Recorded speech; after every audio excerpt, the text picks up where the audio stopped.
श्रीराम जय राम जय जय राम. श्रीराम जय राम जय जय Ram. 13 August. देहाचे भोग आणि आनंद. तुम्हाला आपल्या हिताकरिता दुसऱ्याचे उपयोगी पडणे जरूर आहे. तुम्ही असे नाही म्हणता कामा की परमात्म्यानेच याला अशा स्थितीत ठेवला आहे. त्याच्या विरुद्ध कसे जावे?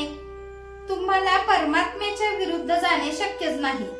पण आपल्या हिताकरिता म्हणजे आपली देहबुद्धी कमी होण्यासाठी दुसऱ्याच्या उपयोगी पडणे जरूर आहे. जसे लहान मुलांना खाऊ वगैरे दिला म्हणजे घरच्या यजमानाला पोहोचतो, तद्वत लोकांच्या उपयोगी पडले म्हणजे ते परमात्म्याला पोहोचते. परमात्म्याने पाठवलेली दुखणी संकटे यात आनंद मानला पाहिजे.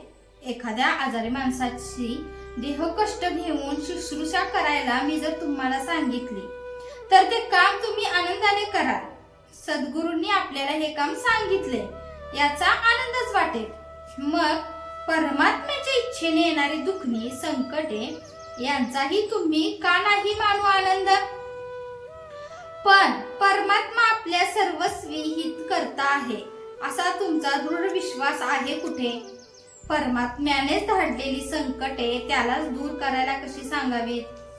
दुसरे असे की भोग हा भोगलाच पाहिजे. आता जर भोगला नाही तर पुढे तरी भोगावा लागणारच ना.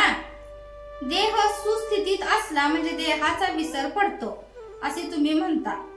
पण तुम्हाला देहाचा खरा विसर कधीही पडत नाही याची आठवण सामान्यपणे असतेच. दुखणे वगैरे आले म्हणजे ती विशेषपणाने भासते इतकेच.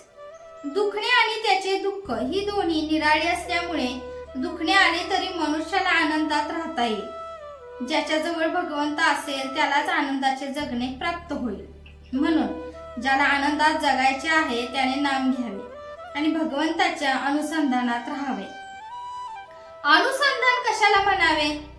उठणे, बसणे, जप करणे, वाचन करणे, गप्पा गोष्टी करणे, चेष्टा विनोद करणे वगैरे सर्व क्रियांमध्ये भगवंताची संबंध आणि संदर्भ असावा.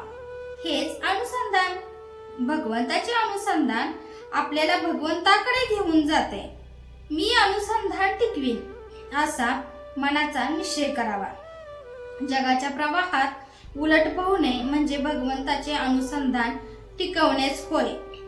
भगवंताचे होऊन प्रपंच करणे ही सर्वश्रेष्ठ कला आहे. भक्ताला ही कला अवगत झाल्याने भक्त भगवंतमय होऊन त्याला सर्व जगतात आनंदच दिसतो. जय जय रघुवीर समर्थ. आजचे बोधवाक्य. देहाची सुख दुःखे प्रारब्धावर टाकूया आणि नामस्मरण प्रयत्नाने व प्रेमाने करूया.